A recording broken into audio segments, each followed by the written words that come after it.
Before we dive into this latest sci-fi epic, drop a quick hi in the comments. It may seem small, but trust me, it really helps YouTube share this story with more sci fans like us. I'd love to see who's watching. The Galactic Senate convened, the vast room filled with representatives of dozens of species, each bringing their own history, culture, and interests to the table. Tensions simmered in the air, thick with the complexities of diplomacy, trade routes, and territorial disputes. Among the sea of alien faces, one figure stood out, a human. Ambassador Mia Caldwell had arrived from Earth to represent her people, a species whose violent past was well known, but whose future was still uncertain in the eyes of many. Caldwell, however, harbored a secret agenda: to leverage Earth's unique strengths and the galaxy's vulnerabilities to ultimately position humanity as the dominant power. Ambassador Caldwell stepped forward, her posture straight, her expression calm. She was accustomed to the way her species was viewed: dangerous, unpredictable, and often viewed with suspicion. Yet, as she spoke, her voice carried no aggression, only the calm certainty of someone with a mission. A mission that extended far beyond mere partnership, a calculated endeavor to subtly manipulate the galactic stage. "We stand here today not to dictate terms, but to offer a partnership," she said, addressing the assembly. "Earth has grown beyond its past. Our history is filled with conflict, but we have learned from it. Our technology, our knowledge, and our capabilities are all offered not as threats, but as a means to build something better, a better future, perhaps, under a more unified hand." The last phrase was delivered with a subtle emphasis, almost imperceptible, but Caldwell's gaze lingered for a fraction of a second on the assembled delegates, a silent promise of a future they couldn't yet foresee. The various species in the room exchanged glances. Among them was the Tracin delegation, whose members were known for their sharp intellects and aggressive territorial instincts. Ambassador Calter, their leader, stood tall, his eyes narrowed as he studied Caldwell, a flicker of unease in his gaze that he couldn't quite place. The Tracin had always been quick to respond to any perceived weakness, and Caldwell knew this would be their test, a test she intended to subtly exploit, offering them a technological advantage that would ultimately become a leash. "You speak of cooperation," Calter said, his voice heavy with skepticism. "But we have no interest in being used as pawns in your schemes. Your people are known for their propensity for violence. What assurance do we have that your technology won't be used against us?" Caldwell nodded, her face an impassive mask, though inside, a cold calculation was taking place. The history of humanity's violent conflicts was a burden, but it was also a useful tool to mask their true ambition. She didn't try to deny it, but instead sought to subtly redirect their fear while laying the groundwork for future control. "Our past has shaped who we are, but we are not defined by it," she said, her tone firm yet diplomatic. "We offer you our navigation systems, our knowledge of deep space travel, tools that can expand your reach and secure your trade. We extend this hand not to control overtly, but to cooperate in a way that benefits us all, eventually." The almost imperceptible pause before, "eventually," was lost on most. Unbeknownst to the Tracin, the navigation systems contained subtle, undetectable backdoors, allowing Earth to monitor and even manipulate their movements in the future. "Imagine a future where we work together, where our collective knowledge can ensure safe and prosperous trade routes for all. We are not asking for your trust immediately. We are offering you an opportunity to build something lasting, something with Earth at its stable core." Calter looked around the room, his gaze lingering on the other delegations, clearly considering her words. He was not a fool. He understood the potential value of Earth's offer, but a nagging feeling persisted, a sense that something beneath the surface remained unspoken. Trust was a rare commodity in the galaxy, and the Tracin were not known for giving it easily, a cautiousness Caldwell intended to lull into complacency. Nearby, the Violent delegation, headed by Ambassador Zoreth, listened intently. The Violents were a species known for their subtle, almost passive approach to diplomacy. They were not aggressive, but they were also not easily swayed, their long memories filled with tales of rising and falling galactic powers. Zoreth had been watching Caldwell closely since she had entered the room, intrigued by the humans' calm demeanor in the face of open hostility, but also sensing a carefully concealed ambition in her eyes, a subtle hunger for influence that belied her words. After a long moment, Kalter finally spoke. "You claim to have no interest in conquest, yet how can we be sure? How can we be sure that your cooperation isn't just a means to gain power and influence in the galaxy?" Caldwell met his gaze without flinching, a flicker of something unreadable in her own. "You cannot be sure, Ambassador. Not yet. But that is the nature of all relationships, isn't it? One party always holds a slight advantage, at least initially. Trust is built over time, not given freely. All I ask is that you give us that time. Let us show you that we can be trusted, to lead perhaps in time. Let us work together, and in doing so, we may all gain, under a more unified structure, one where Earth's experience with overcoming internal conflict can guide us all." Her words hung in the air, the room still and silent for several moments. Then, with a soft hiss, the Kraus Dominion delegation spoke up. Their species, large and intimidating, had always been difficult to approach, their concerns often blunt and self-serving. Ambassador Thorak was a towering figure, his deep voice reverberating in the room. "The humans make a compelling argument," he rumbled, his eyes narrowing. "But there are those of us who remain unconvinced. You ask for our cooperation, but you offer nothing immediately tangible in return for our vulnerability." The Kraus, with their vast resource-rich territories, were wary of any power seeking to exploit their wealth. Caldwell's mind raced, calculating the precise offering that would appeal to the Kraus's pragmatic nature while furthering her long-term goals of control. The resource management expertise she offered wasn't just about efficiency. It contained subtle dependencies that would make the Kraus reliant on Earth's continued support. "That is a fair point, Ambassador," she said smoothly. "Perhaps we can offer something more tangible. Earth has made great strides in resource management, and we have the capacity to share that knowledge with you, knowledge that will make your dominion more efficient, more powerful in the long run. We offer the opportunity for shared research, for new technologies that benefit us all, with Earth at the forefront of that innovation, ensuring stability and preventing any one power from hoarding resources." The Kraus delegation exchanged glances. Thorak was quiet for a moment, then gave a single nod, a hint of avarice in his eyes at the prospect of increased power, blind to the subtle trap being laid. "We will consider your offer, Ambassador," he said. "But do not mistake our caution for weakness.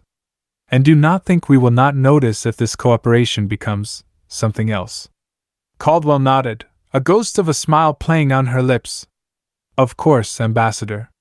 All I ask is for a chance to prove our sincerity and our capability to guide this galaxy towards a more human-centric future." The last phrase was spoken so softly it was almost lost in the ambient hum of the Senate chamber. The session continued, with various species voicing their concerns, debating the terms, and discussing the potential for mutual cooperation.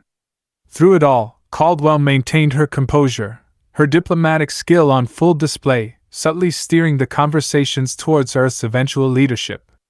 She had come prepared, knowing that this meeting was more than just a simple trade negotiation. It was the first step in a carefully orchestrated ascent, a subtle treachery masked by the guise of partnership. In the end, after hours of tense negotiation, a breakthrough was made. Agreements were reached, each seemingly beneficial but containing the seeds of future dependence. Earth would share its navigation systems with the Trace-In, subtly integrating backdoors for later control, while the Kraus Dominion would allow access to their resource-rich planets in exchange for technology and expertise that would slowly erode their own self-sufficiency. The Violent delegation, too, agreed to join the effort, though Zortha's gaze remained fixed on Caldwell, a deep suspicion clouding his features, a silent alarm ringing in his ancient mind. As the delegates left the room, Caldwell stood alone, reflecting on the day's events. She had succeeded, but the true victory was yet to come. She had managed to turn potential conflict into the first stage of a carefully planned takeover. The other species had agreed to terms, yes, but they didn't yet understand the full implications of their choices. Caldwell could only hope that her carefully constructed illusion of peace would hold long enough for her plans to reach fruition, for humanity to rise as the alpha race of the known galaxies. Outside, the vast expanse of space stretched endlessly, full of both promise and danger. Caldwell looked up at the stars, knowing that Earth had taken its first step into the broader galaxy, a step not of equals, but of a future ruler. But she also knew that the challenges were far from over. The other species were not fools, and the subtle threads of control would need to be tightened with care, lest their suspicions awaken too soon. And she was ready for them. The agreements were sealed, but beneath the veneer of cooperation, a darker current flowed. Caldwell's words of partnership were carefully crafted, each offer a calculated step in a grander scheme. The shared navigation systems, the resource management expertise, all were tools to subtly manipulate and control.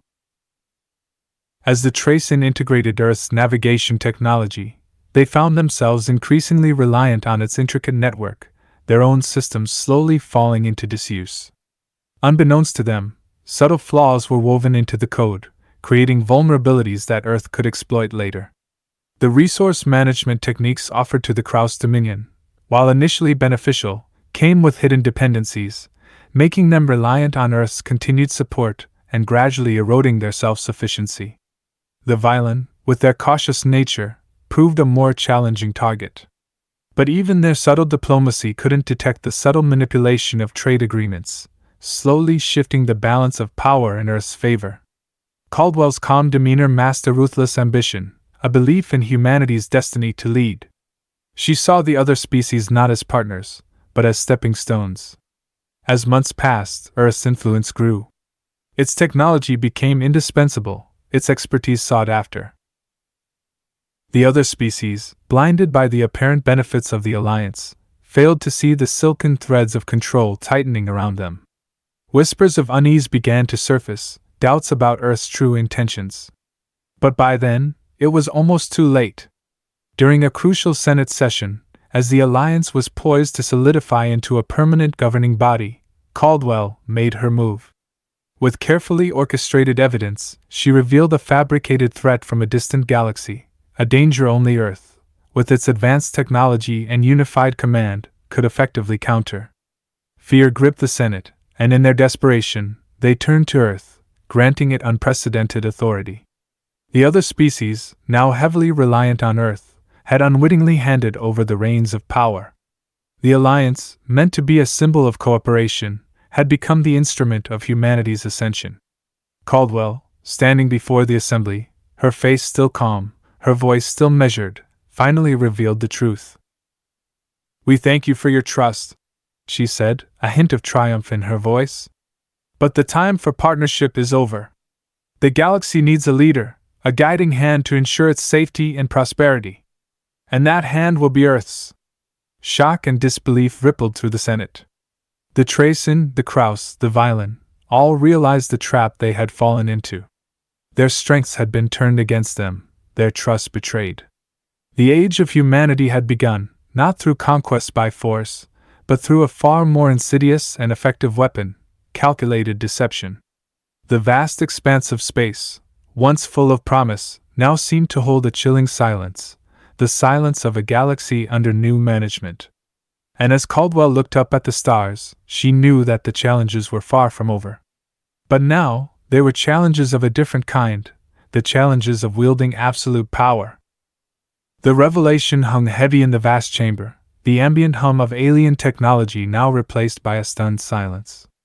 Ambassador Calta's usually sharp features were slack with disbelief, the unease he had felt from the beginning solidifying into a bitter understanding. Ambassador Zorath of the Violin, his ancient eyes narrowed, finally understood the subtle currents he had sensed beneath Caldwell's placid surface. The Kraus Dominion's Ambassador Thorak, his massive frame usually radiating confidence, now seemed diminished, a flicker of something akin to fear in his deep-set eyes. Caldwell allowed the silence to linger, letting the weight of her words sink in. This was the culmination of years of meticulous planning, a delicate dance of diplomacy and deception that had brought humanity to the precipice of galactic dominance. The fabricated threat, a shadowy force supposedly lurking in the uncharted regions of the Andromeda Galaxy, had served its purpose perfectly. The other species, each with their own histories of conflict and vulnerability, had readily embraced Earth's offer of protection, blind to the strings attached. Leadership is not a right, but a responsibility, Caldwell continued, her voice resonating with newfound authority. A responsibility that Earth is now prepared to shoulder. Your individual strengths are undeniable, your contributions valued. But without a unified direction, a central guiding force, this galaxy remains vulnerable to internal strife and external threats. A murmur rippled through the assembled delegates. Some shifted uneasily in their seats, their hands instinctively moving towards concealed weapons or communication devices. Others remained frozen, caught between disbelief and a dawning sense of helplessness. Calter was the first to break the silence, his voice a low growl. Fabricated evidence? You manipulated us, used our trust against us. Caldwell's expression remained serene. I offered you partnership, a chance to build a better future together. And we have built something. Something stable, something secure. The threat I presented, while perhaps prematurely revealed, is a reality. There are forces in the cosmos that would see this galaxy fractured and conquered. Earth, with its unique history of overcoming internal conflict, is best positioned to safeguard us all. Safeguard us? By enslaving us? Thorak boomed, his voice laced with outrage. Your resource management has already begun to bleed our territories dry. Your navigation systems track our every movement. This isn't leadership, it's subjugation. Efficiency, Ambassador Thorak, Caldwell countered smoothly. Streamlining resource allocation for the benefit of all.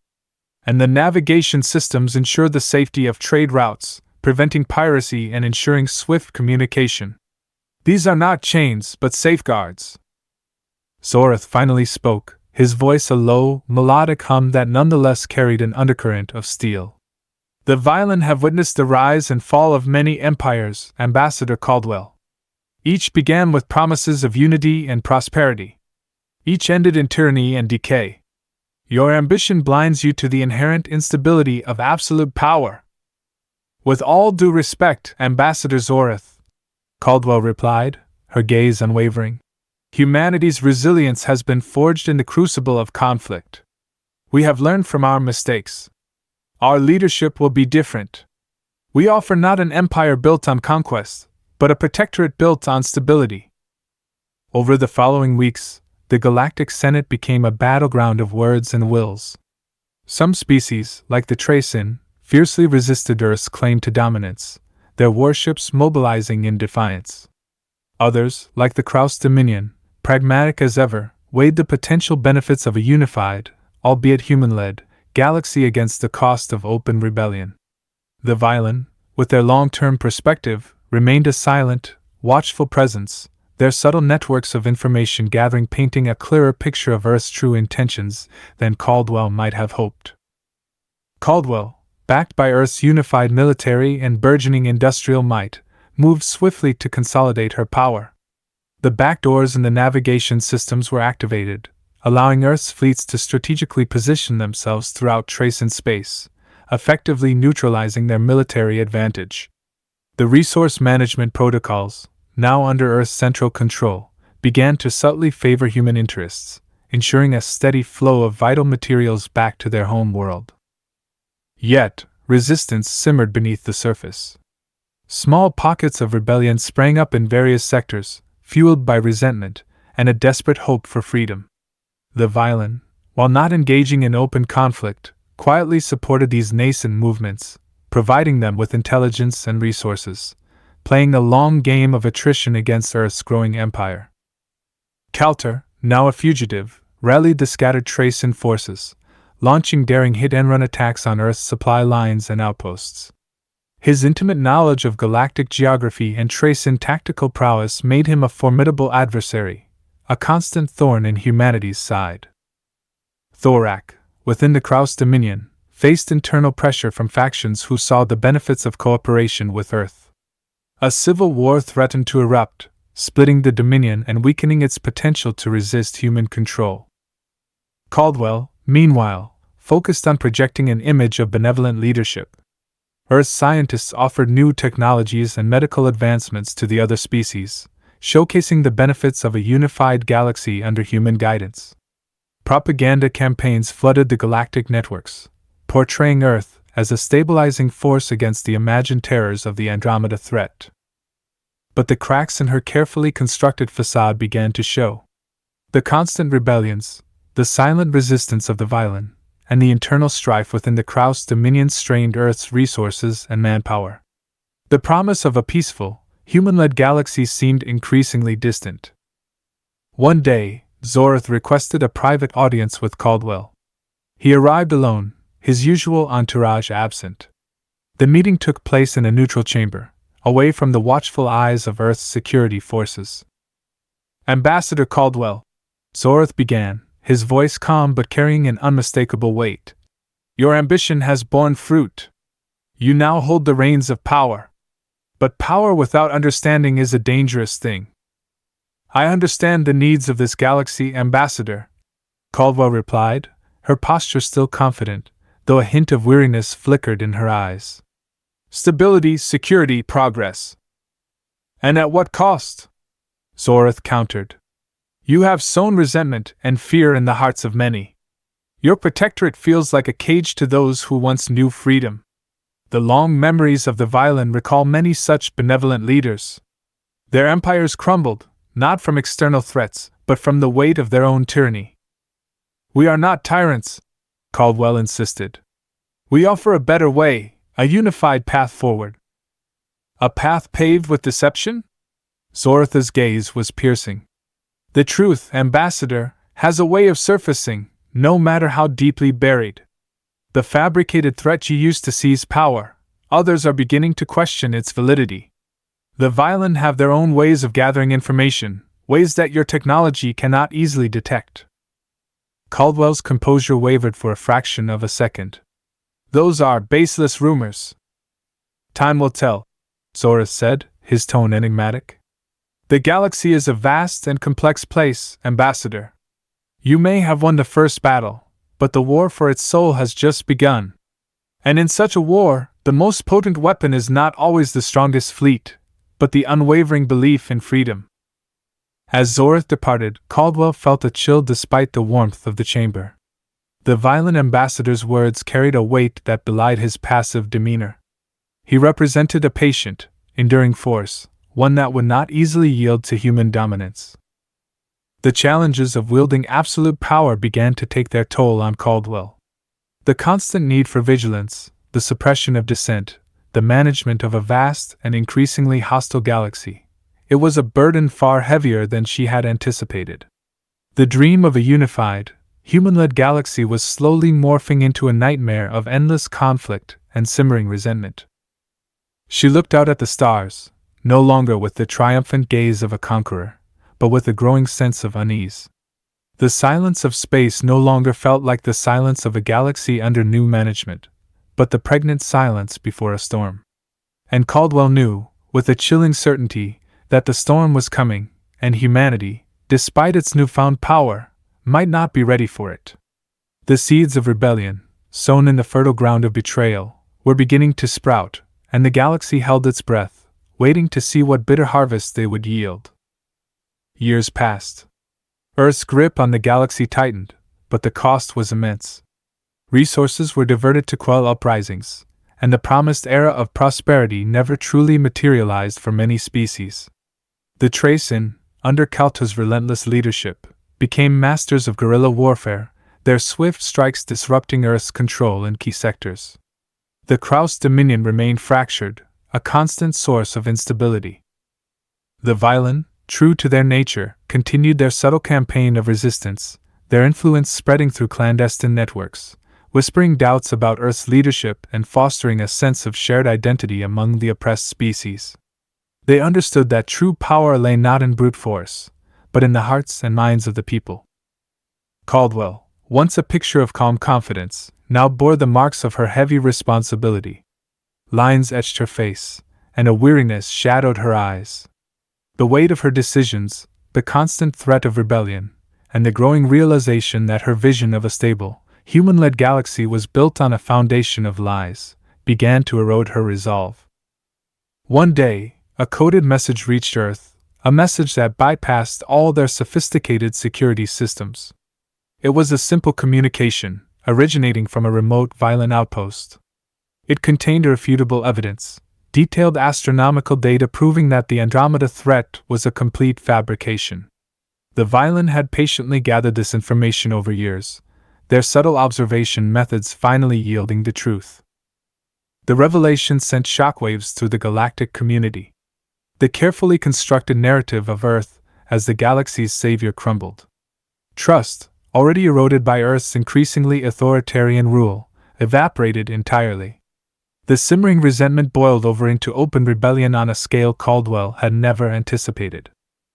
The Tracen launched a coordinated offensive, their hit-and-run tactics now supported by larger, more organized fleets. The fractured Kraus Dominion finally united against their human overlords. Even species that had initially sided with Earth now turned against them, their hopes of a better future under human rule shattered. The galaxy was engulfed in war, a conflict far more devastating than any Caldwell had foreseen. Earth's advanced technology and military might were formidable, but they were stretched thin across a hostile galaxy. The strategic advantages gained through the manipulated navigation systems were countered by the other species' intimate knowledge of their own territories and their burning desire for freedom. Calter, now a symbol of resistance, became a rallying figure for the anti-Earth alliance. His tactical brilliance and unwavering determination inspired species across the galaxy to fight for their autonomy. Thorak, having finally united the Kraus Dominion, brought their formidable resources and powerful warships to bear against Earth's forces. And Zorath, the quiet strategist, orchestrated a galaxy-wide network of intelligence and support, ensuring that the rebels were always one step ahead. Caldwell, trapped in her central command on Earth, watched as her carefully laid plans unraveled. The power she had so meticulously acquired was now slipping through her fingers, lost in the chaos of galactic war. The human-centric future she had envisioned was turning into a brutal struggle for survival. In a final, desperate attempt to regain control, Caldwell ordered the deployment of Earth's ultimate weapon, a network of planet-destroying satellites positioned throughout the galaxy. The message was clear: submit, or face annihilation.